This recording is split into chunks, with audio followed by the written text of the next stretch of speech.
Entonces por eso decimos, este salmo comienza donde nosotros anhelamos terminar. Este salmo comienza con la bendición que nosotros anhelamos tener. Ahorita las personas quieren hallar bendiciones. Ahorita las personas quieren ser bendecidas en todo momento y en todo lugar. Y lo más paradójico de todo es que las personas continúen andando en el consejo de malos, continúen caminando ese camino de los pecadores y continúen regocijándose así. Bendecidos serán ustedes, mis hijos, si mientras estuvieron viviendo allí en la tierra no anduvieron en consejo de malos, no estuvieron ni caminaron en el camino de los pecadores. Muchas veces decimos, el Señor me ha bendecido con una cosa y con la otra, pero tengamos cuidado, porque recuerden lo que nos dice el capítulo 6 de Mateo.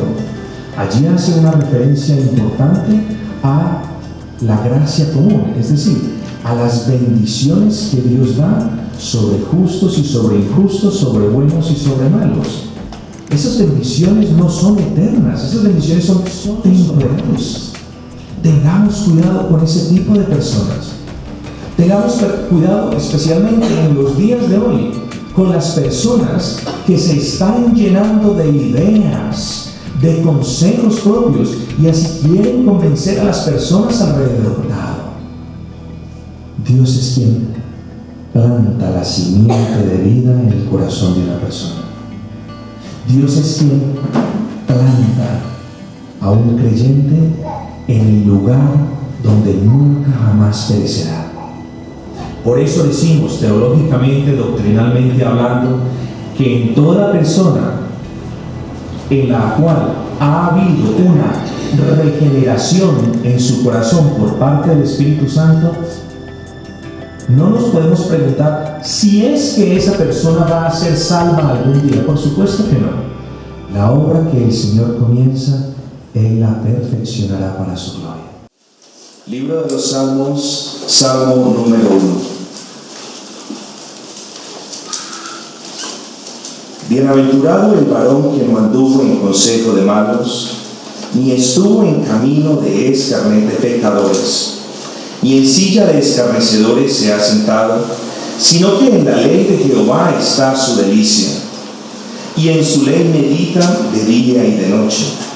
Será como árbol plantado junto a corrientes de aguas, que da su fruto en su tiempo y su hoja no cae, y todo lo que hace prosperará. Versículo 4.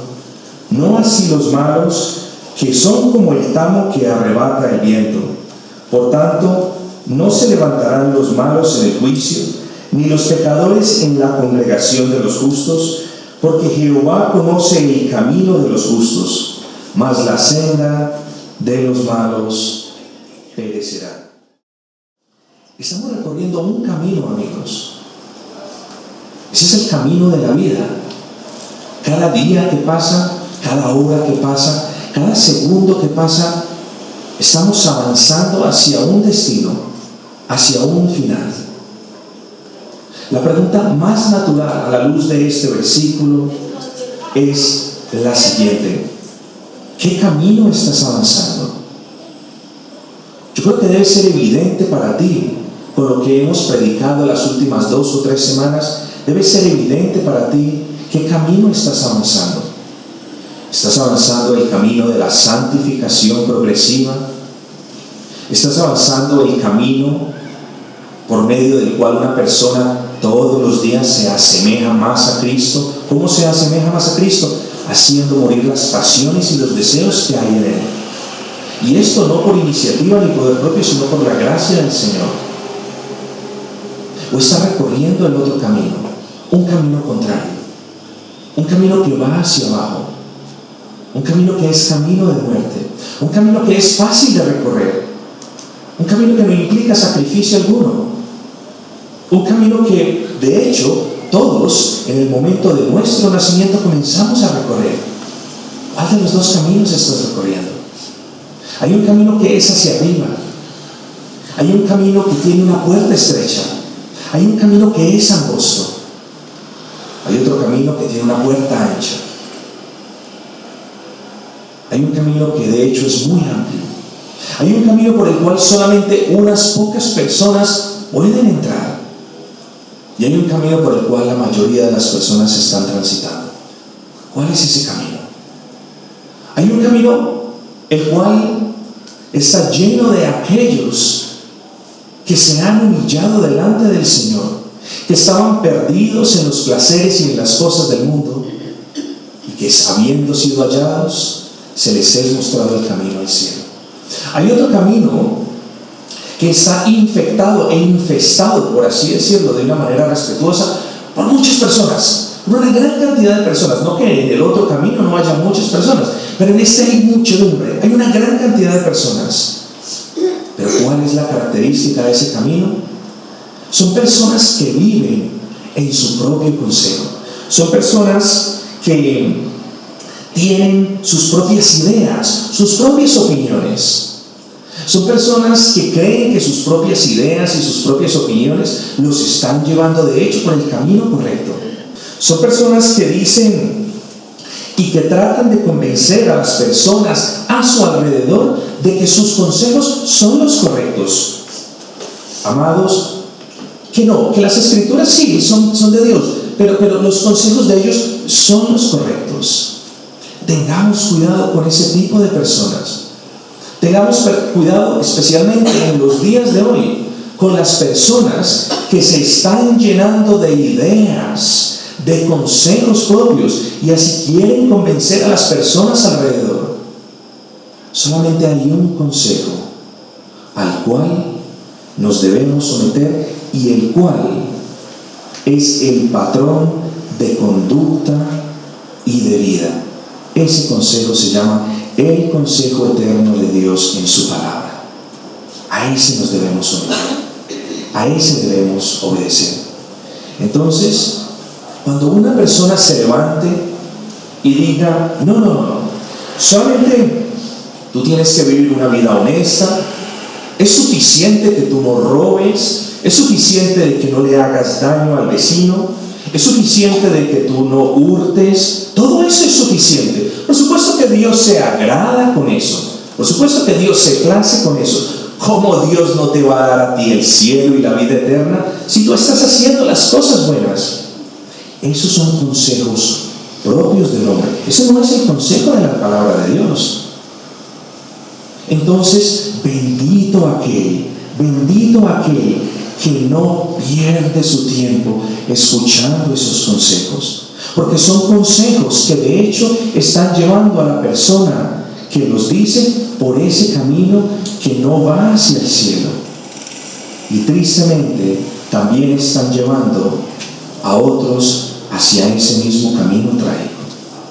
Bendito eternamente, con toda bendición celestial, aquel varón que anda en el consejo inequívoco y perfecto de la palabra de Dios. ¿Por qué las personas no se pueden someter a la palabra de Dios? ¿Por qué a las personas les gusta hacerle caso y someterse a las ideas extrañas de otra persona? Yo los reto a ustedes, hermanos. Yo reto a cada uno de ustedes a que ustedes comparen a la luz de las Escrituras si lo que ustedes están oyendo es invención mía, si yo hablo de mi propia cuenta o si estoy explicando la palabra del Señor. Yo los reto a ustedes. Es un reto muy saludable que todo pastor debe estar tranquilo de proponerle a su pueblo o al pueblo del Señor. Las sectas son aquellas que prohíben que usted escudriñe las Escrituras. Las sectas son aquellas que promueven y que promulgan, lea la palabra, pero nunca juzgue al que está predicando. Por supuesto que debemos probar el Espíritu. Por supuesto que debemos probar los espíritus. Pero prueba también el espíritu de aquel que te dice, no, yo soy bueno. No, tú haces lo bueno. Tú no matas, tú no robas, tú no haces esto, no haces lo otro. Por supuesto que te mereces ir al cielo. No, tengamos cuidado. La bendición está para aquel que desprecia ese consejo que lo está llevando hacia un final trágico. La bendición que promulga, que promueve y que anuncia el Señor en el versículo 1 es esa bendición eterna para aquellos que andan en el consejo único y perfecto de las Escrituras. Veamos la segunda parte. No anduvo en camino de pecadores. Ese mismo camino que no conduce al cielo, ese mismo camino es en sí un camino plagado de diferentes caminos. Una de esas variaciones o uno de esos caminos en los cuales las personas creen que andan hacia el cielo y hacia la gloria eterna, pero van hacia el lugar opuesto. Otro de esos caminos es el camino de los pecadores. Ahora, podemos decir que ciertamente, si es que hemos sido redimidos y perdonados por la sangre del Cordero, si podemos decir eso, podemos también decir que en alguna oportunidad, en alguna ocasión, nosotros, hemos transitado ese camino de los pecadores. Por supuesto que lo hemos transitado, pero por eso dicen las Escrituras, por la gracia del Señor, somos trasladados del reino de las tinieblas a la luz verdadera. Sí, una vez estuvimos allá. Sí, una vez nos deleitamos con el pecado y con los que practicaban el pecado. Sí, una vez estábamos asociados de tiempo completo con aquellos que hacían lo malo.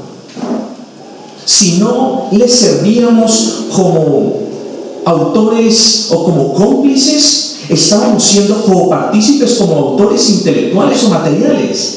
Estábamos allí envueltos de alguna manera, allí en el camino de los pecadores.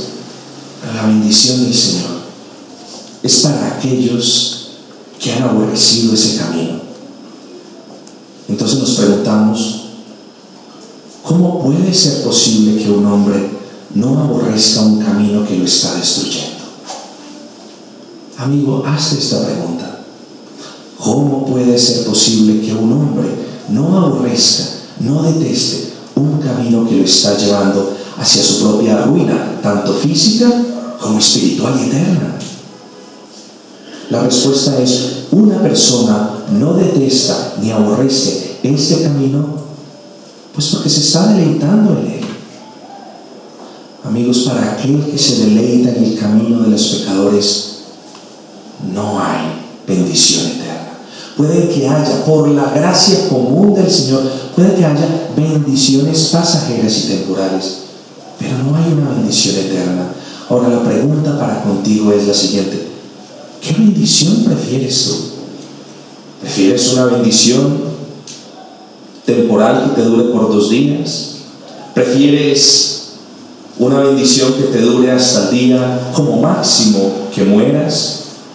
¿O deseas esa bendición eterna sobre todos aquellos que se humillan ante el Señor y que ruegan perdón? ¿Cuál es la bendición que tú deseas? Entonces, continuemos mirando. Ni en silla de escarnecedores se ha sentado. ¿Te deleitas tú? ¿Te ríes tú? ¿Eres copartícipe de las chanzas que se le hacen al Señor? ¿Eres copartícipe de la burla de otros al nombre del Señor Jesús? ¿Eres copartícipe de los chistes que se hacen del Señor Jesús, de Dios? No, pastor, nunca. No, esas cosas no me gustan. Bueno, un escarnecedor también puede ser una persona muy seria, una persona que no haga chistes acerca del Señor Jesús, una persona quizás que sea muy educada, muy culta. Pero un escarnecedor puede ser aquel que diga: bah, no vayas a la iglesia, no es necesario ir a la iglesia, tú eres escogido, tú eres salvo, quédate en casa. Un escarnecedor es aquel que va en contra de la palabra, en contra de la reunión de los santos y sobre todo en contra de la autoridad de las Escrituras. Esta persona te dice: no, la Biblia está plagada de errores. ¿Errores?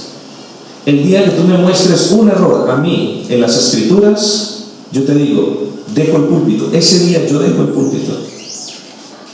El día que tú me muestres una contradicción en las Escrituras, ese día yo dejo el púlpito. No hay ninguna. Eso es lo más hermoso. No hay ninguna. Que el hombre ignorante no la sepa explicar es otra cosa muy diferente. Que nosotros, a causa de escudriñar poco la palabra, no la podamos defender, es otra cosa muy diferente. Pero las Escrituras, hermanos, las Escrituras es el consejo perfecto del Señor. ¿Cómo puede haber una equivocación en la Biblia? ¿Cómo puede haber una equivocación, una contradicción, cuando el Señor mismo, un solo Dios, es el que ha inspirado las Escrituras?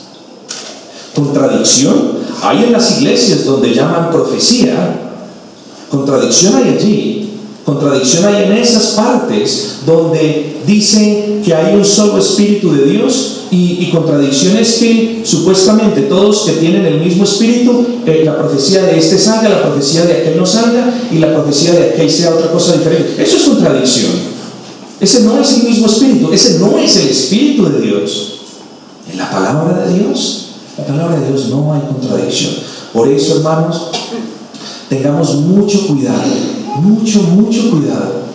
con aquellos que andan en sus propios consejos, con aquellos que están invitando a otros, que están discipulando a otros a que sigan sus propios consejos.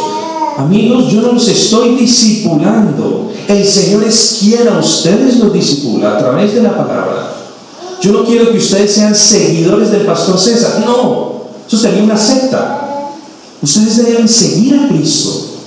Deben ser seguidores del Señor. Pero mi obligación es decirte, ten cuidado con aquellos que andan en sus propios consejos, en la oscuridad de sus mentes.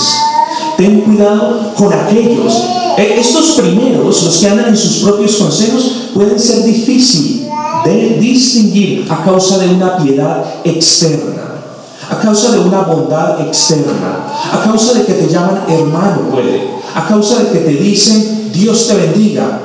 Entonces nosotros, como ovejas necias y como ovejas tontas, muchas veces, sí, es un hermano bueno, sí, no es un hermano bueno, yo voy a escuchar que me dice. Tenga mucho cuidado con aquellos que florecen, que abundan en consejos propios, pero escasean en la palabra de Dios.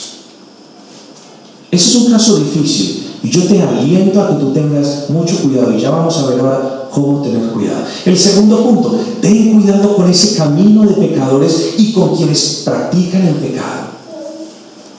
Ese camino, si es que estás allí, no te va a llevar hacia donde tú piensas que te va a llevar. Ten cuidado con estas personas. Ten cuidado con aquellos que se burlan del nombre que es sobre todo nombre. Ten cuidado de estas personas. ¿Cuál es el nombre que es sobre todo nombre? El nombre del Señor Jesucristo. Ten cuidado que se burlan o que menosprecian la suficiencia de las Escrituras. Ten mucho cuidado. Y eso no solamente aplica, queridos amigos, para con quienes nos rodean, sino a los que escuchamos por el internet o a los que leemos también. Ten cuidado. Versículo número 2. Sino que en la ley de Jehová está su delicia, y en su ley medita de día y de noche. Miren qué contraste tan hermoso. Sino que, o sea, en contraste con quienes andan en sus propios consejos, en sus propias ideas locas que los están llevando hacia un futuro que no es el celestial, en contraste con aquellos que se deleitan y practican el pecado, en contraste con aquellos que menosprecian la palabra del Señor, están los que se gozan en la misma, los que se gozan en el consejo de Dios, los que se gozan escuchando la predicación, los que se gozan escudriñando las Escrituras, los que se deleitan. ¿Te has deleitado tú comiéndote algo delicioso? Por supuesto que todos nosotros lo hemos hecho. Y cuando a ti te gusta algo, pues siempre estás pensando, ¿cuándo será que lo voy a volver a comer? ¿Cuándo será que lo voy a volver a probar? Así es tu posición con respecto a la palabra de Dios. Cuando has leído la palabra de Dios en la mañana, te dices a lo largo del día, Señor, ¿cuándo será la hora que llego a casa para deleitarme de nuevo? A diferencia, escúchenme bien, hermanos y amigos, a diferencia de los deleites terrenales del mundo, la palabra de Dios no es empalagosa, no cansa, no fastidia. Si tú te deleitas en un dulce y lo quieres comer al almuerzo, y lo quieres comer a la comida, y lo quieres comer al desayuno, y así continúas, a los 3 días, casi garantizado, por lo general, no solamente tienes un grave dolor de estómago, sino ya le has cogido una pereza a ese dulce. Así no es la palabra del Señor. La palabra del Señor no cansa, o al menos no cansa a quien la ama. Por el contrario, quien la ama, quien la tiene en estima, y no en una estima mundana, sino en una estima sobrenatural, porque sabe que ha sido revelada por Dios. Yo cuando me acerco a la palabra del Señor, no me estoy acercando frente a 66 libros que 50 número de personas escribieron. Por supuesto que no. Me estoy acercando hacia la voluntad de Dios perfectamente revelada. ¿Te deleitas tú leyendo la palabra? ¿Te deleitas tú escudriñando las Escrituras, comparando un versículo con otro? ¿Te estás deleitando en esto? Sino que en la ley de Jehová está su delicia. ¿Cuál ley de Jehová? Tenemos que hacer una pequeña explicación, y yo sé que ya lo hemos hablado.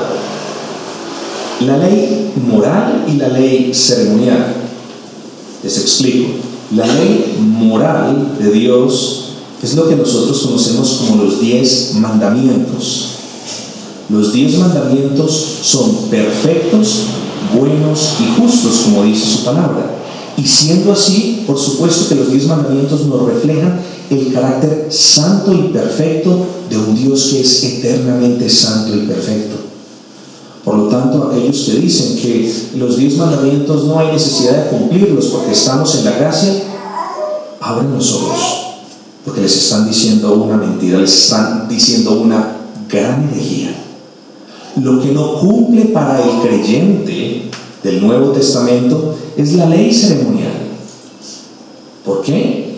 Que la ley ceremonial tenía un propósito, y era mostrarnos a Cristo en todos sus aspectos. Habiendo ya venido el Señor Jesucristo y habiendo cumplido toda la ley, tanto moral como ceremonial, al pie de la letra, nos ha hecho exentos de que nosotros también tengamos que permanecer en la ley ceremonial. Pero la ley moral es nuestro estándar de vida. La ley moral, los 10 mandamientos, todos los días los tenemos que ver, tenemos que apreciarlos. Trata de meditar día a día tan siquiera en un mandamiento. Amarás a Dios con todas tus fuerzas. Amarás a Dios con todas las fuerzas de tu corazón. Amarás a Dios sobre todas las cosas. Haz de un mandamiento la meditación en una noche de reflexión. Haz de un mandamiento que sea el eje sobre el cual tus pensamientos giren en una noche de meditación, en una noche de devocional. Entonces, por supuesto que la ley moral continúa. Y entonces, la pregunta es, ¿te estás deleitando en la ley moral? ¿Qué es deleitarse como tal en la ley moral? Es regocijarnos de la grandeza y de la perfección y de la santidad de nuestro Dios. Es regocijarnos en el hecho que nosotros, como tal, no la podemos cumplir de manera perfecta, pero la justicia de quien la cumplió de manera perfecta nos es imputada a nosotros por fe a través de la obra redentora de la cruz del Calvario. ¿No es muy hermoso? Por supuesto que es hermoso. Entonces, ¿te estás deleitando en la palabra del Señor? ¿Te estás deleitando en la santidad y pureza de tu Dios? ¿O te estás deleitando en lo sucio y en lo horrendo de los pecados de los hombres? ¿En cuál de las dos cosas te estás deleitando? ¿Estás pasando tu tiempo o el tiempo después del trabajo o antes del trabajo leyendo la palabra del Señor? ¿O estás escuchando las cosas que no te están alentando ni animando a seguir ese camino que va hacia arriba, ese camino que es inclinado porque va hacia el cielo? ¿En qué estás aprovechando? ¿En qué estás aprovechando o desaprovechando tu tiempo?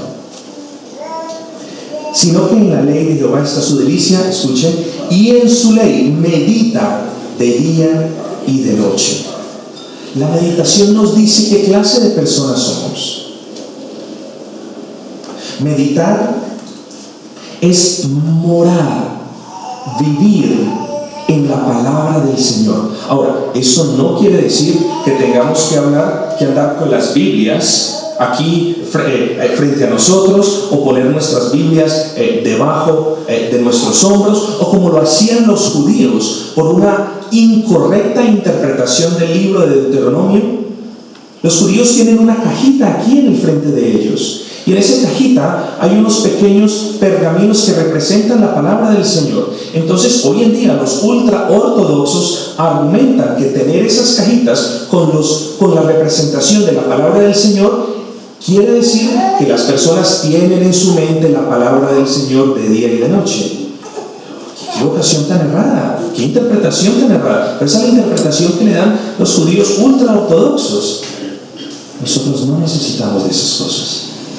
Pero el reto para ti es: ¿estás meditando la palabra del Señor o corres cual bólido a través de los capítulos?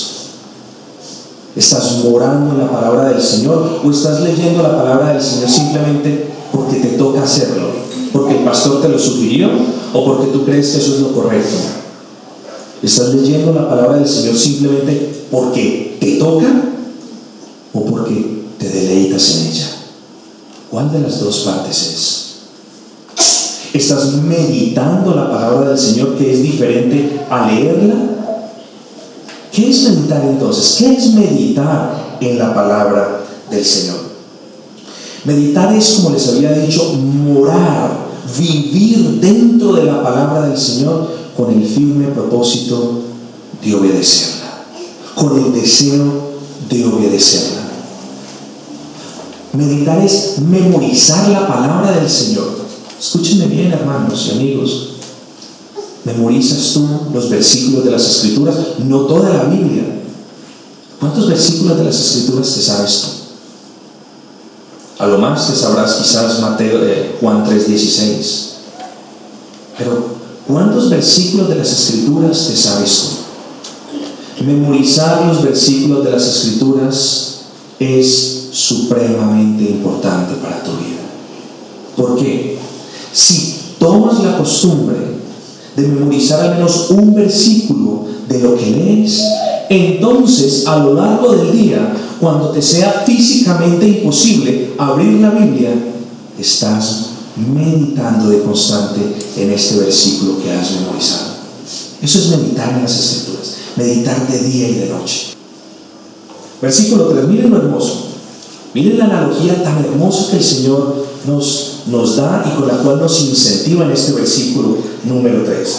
Será como árbol plantado junto a corrientes de aguas, que da su fruto en su tiempo y su hoja no cae, y todo lo que hace prosperará. Será como árbol plantado, como árbol plantado. No como árbol que nace por allí, no, como árbol plantado.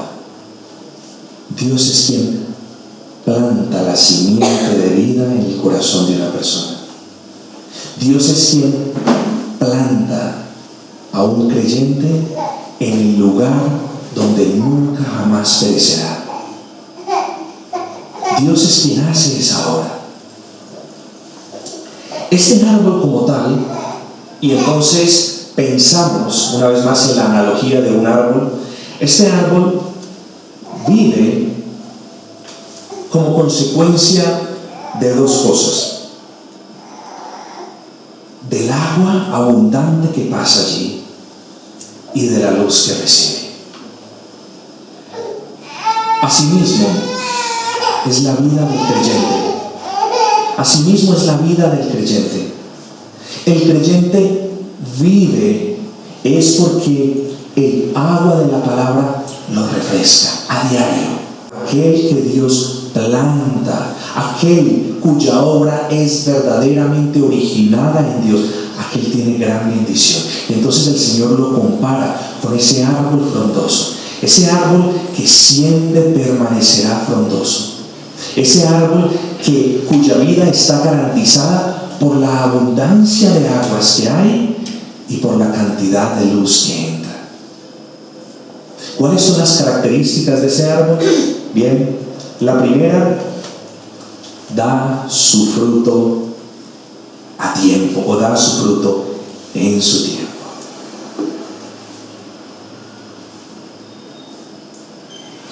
Los aguacates, me explicaban esta semana, dan por lo general fruto 2 veces al año. Me explicaban, me decían, no soy un conocedor en este aspecto, pues las situaciones y el tiempo y el clima ha cambiado tanto que ahora ya Colombia no puede distinguir entre cuándo es el invierno y cuándo es el verano. Pues bien, eso no sucede con aquel en cuyo corazón el Señor implanta esa simiente de vida. Eso no sucede. A pesar de las circunstancias duras que lo rodean, a pesar de la calamidad que lo pueda estar afectando, a pesar de la adversidad que lo quiera mover de su lugar, todo aquel corazón en el cual el Señor planta la simiente de vida dará fruto a su tiempo.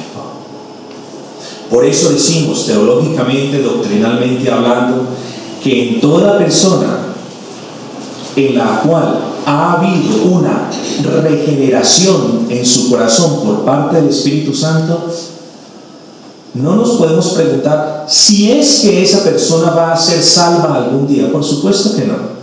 La obra que el Señor comienza, Él la perfeccionará para su gloria.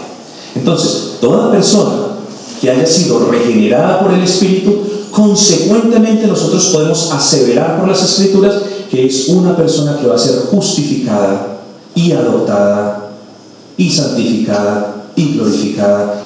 ¿Cuál es la otra característica de este árbol frondoso con el cual las Escrituras comparan al creyente? Su hoja no cae. ¿Ustedes han conocido algún árbol al cual no se le caiga una hoja? Yo les confieso, yo no lo he conocido. No lo conozco, ni creo que ninguno de ustedes lo pueda conocer. Pero la obra del Señor es de tal magnitud, de tal proporción gloriosa, que a pesar de las circunstancias que lo rodeen y del viento que venga con ímpetu contra este árbol, ninguna de sus hojas caerá al suelo. El Señor nos está hablando en este salmo de una manera muy hermosa, muy hermosa y muy profunda. Y si ustedes están leyendo bien y están prestando atención, aquí podemos ver, como les decía al principio, esa bendición eterna que el creyente recibirá, la cual está sellada desde aquí, desde la tierra.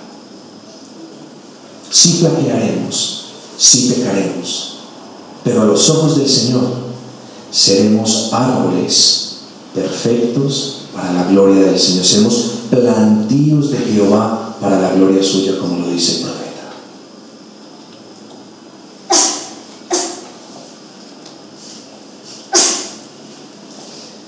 Un árbol da frutos y de hecho por los frutos se conoce al árbol. Miren lo maravilloso del Señor. Miren que el Señor no está diciendo, ustedes, si quieren llegar al reino de los cielos, ustedes tienen que tener una fe enorme, una fe que me impresione, una fe que sea muy, muy, muy grande. No, bastará una fe perfecta. Ya les voy a explicar. Bastará una fe perfecta, independiente de lo grande o de lo pequeño que sea. ¿Qué es una fe perfecta? Es una fe sincera. Eso es todo el significado de la palabra perfecta. Es una fe sincera. Es una fe que crea en Cristo y solo en Cristo como su Señor y su Salvador. Es una fe que crea en ese sacrificio de la cruz del Calvario y que crea que fue perfecto, suficiente y que puede perdonar los pecados. Es una fe que te haga ver como eres, un mero y vil pecador. Es una fe que te haga venir a los pies de Cristo y confiar en Él y poner en Él y depositar en Él toda tu vida, todos tus afectos, todas tus emociones, y diciéndole: Señor, sé tú mi Señor, sé tú mi Salvador. Entonces miren que cuando yo les hablo de la fe necesaria, no les hablo de una fe gigantesca, de una fe en la cual tú tengas que trabajar como si así lo pudiese ser. No, es una fe pequeña como un grano de mostaza, pero perfecta, es decir, pequeña, pero sincera.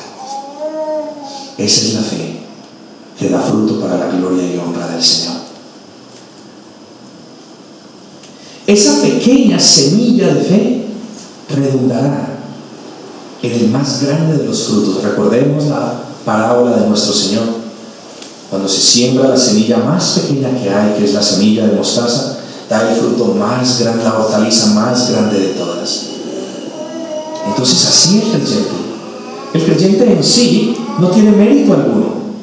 El creyente en sí no tiene nada de qué jactarse, no tiene nada de qué gloriarse, sino de que en su inmenso amor y misericordia Dios atendió sus llamados e implantó en él la simiente de vida.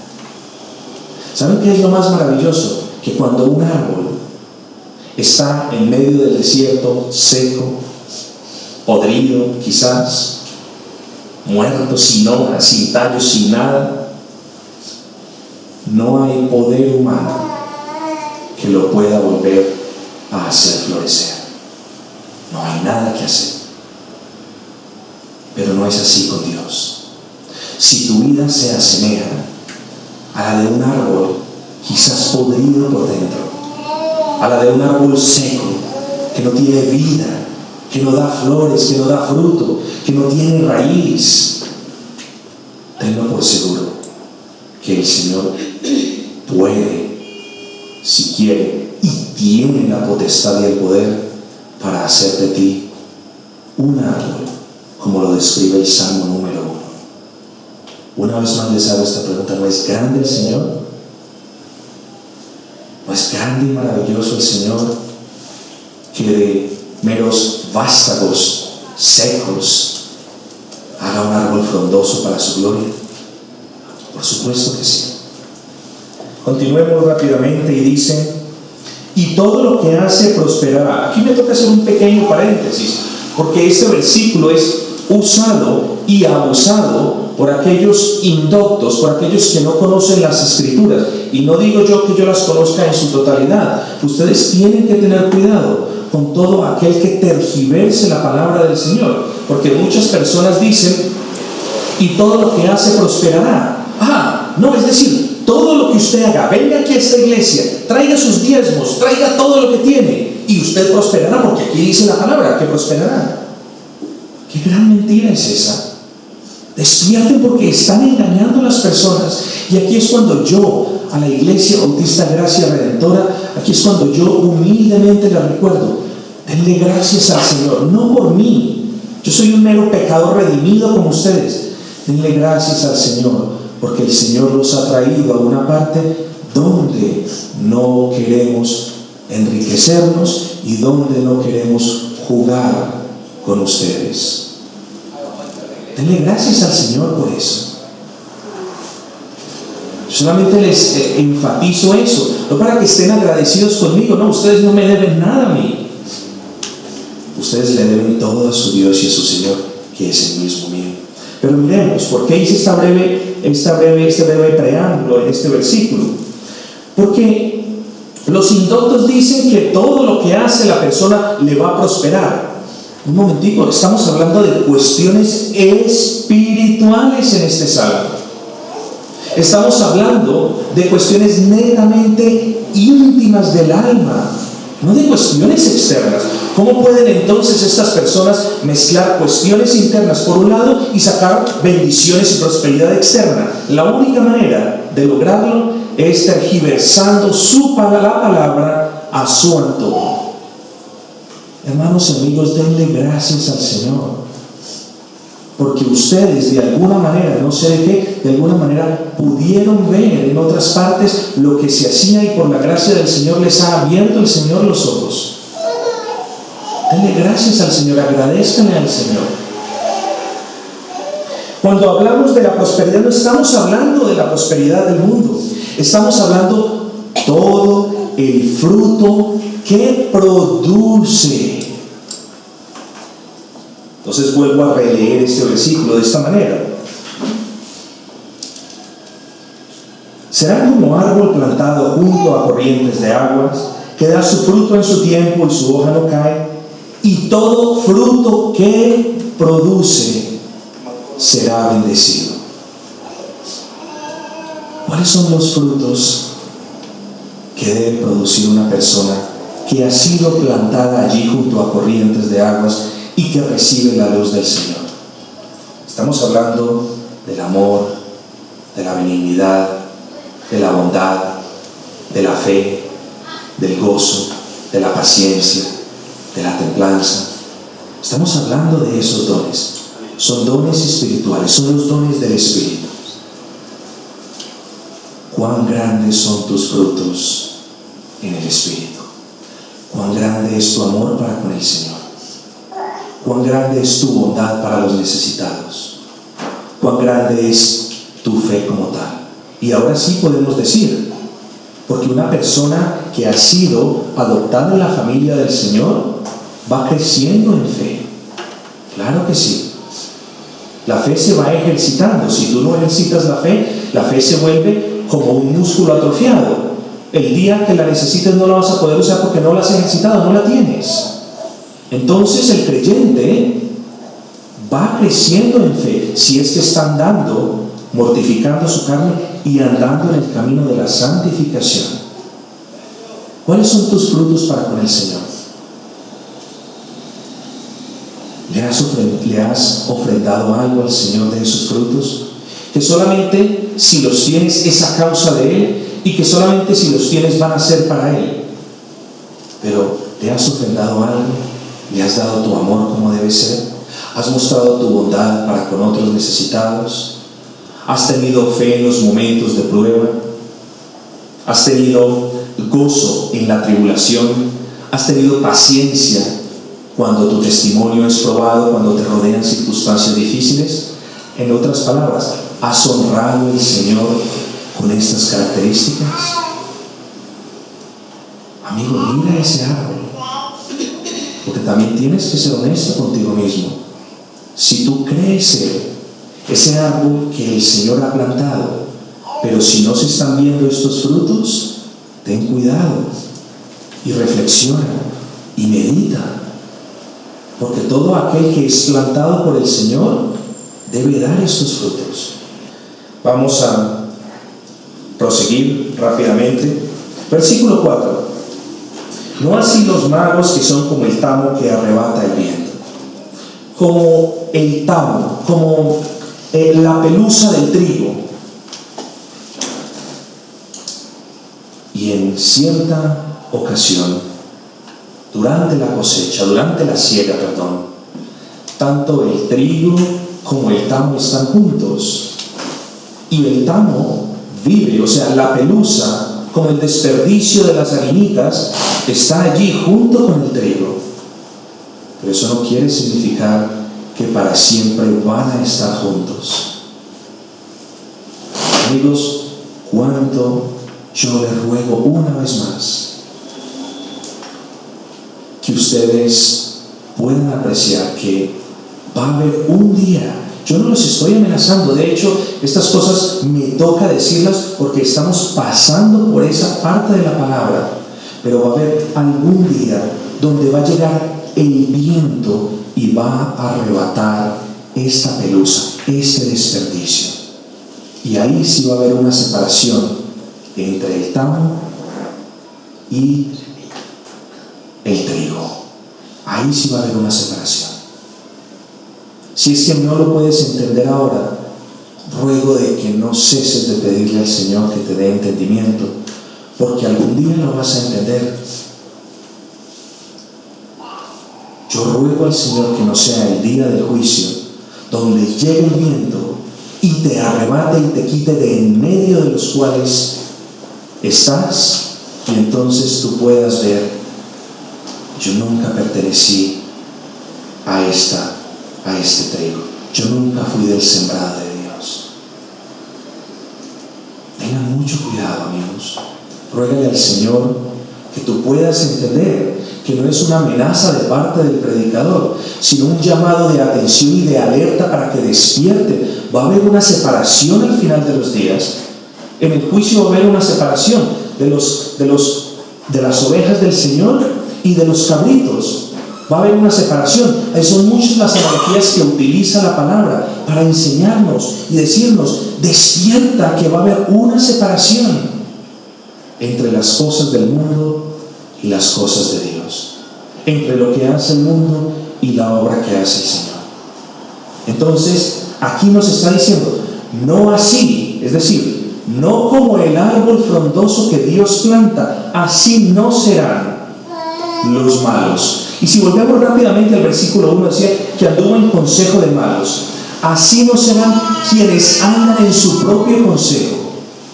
Así no serán quienes desprecian las Escrituras. Así no serán quienes les enseñen a otros que las Escrituras, no. Lo que basta es que solamente seas buena persona, que seas buen vecino, que seas buena madre, que seas buen padre, que seas buen hijo. Con eso basta. Esos y los que le creen a ellos serán como la pelusa que algún día el viento arrebatará para siempre.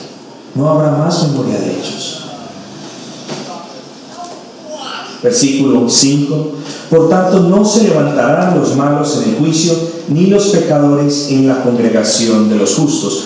Esto no significa de que los malos o de que las personas que han aborrecido el consejo de Dios y que así han enseñado a otros, esto no significa de que estas personas no vayan a estar en el juicio.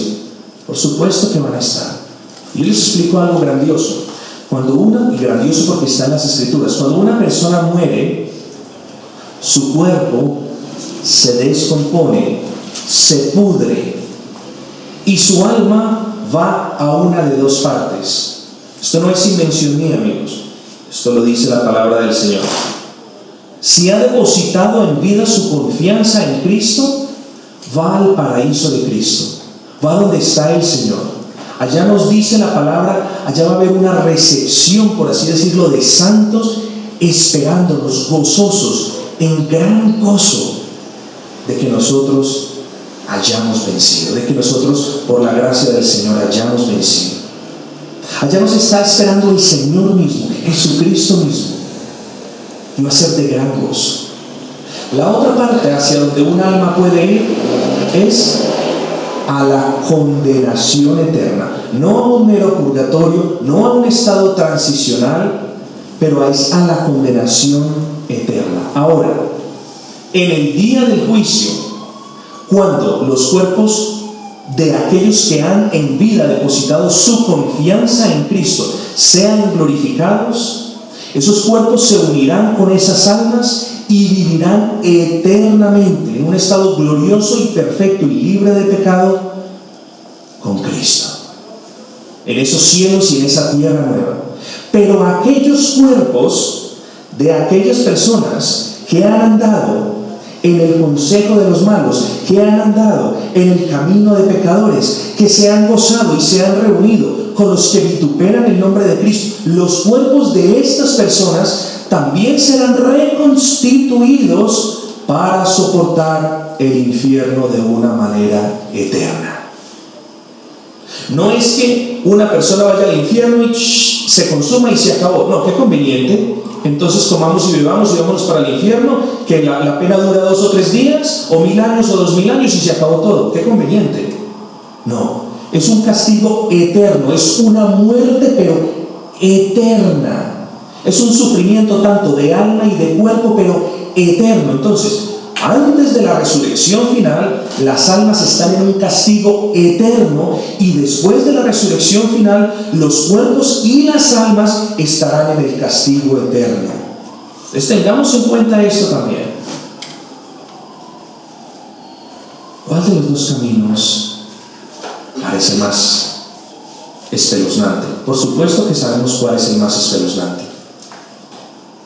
¿Por qué no le rogamos al Señor que ponga en nuestros corazones a aborrecer el camino de los pecadores? ¿Por qué no le pedimos al Señor de rodillas mismo, implorándole que no estemos andando nosotros, que nosotros no andemos en el camino, en el consejo de los malos? Roguémosle al Señor con todos nuestros corazones que ese sea el caso. Entonces, mire que cuando la palabra del Señor dice, los pecadores no se levantarán, ni los pecadores en la congregación de los justos se levantarán, nos dice cuál es el castigo para aquellos que continuaron deleitándose en el mundo y en sus placeres. Amigos, cerremos con el versículo número 6, obviamente. Porque Jehová conoce el camino de los justos, mas la senda de los malos perecerá.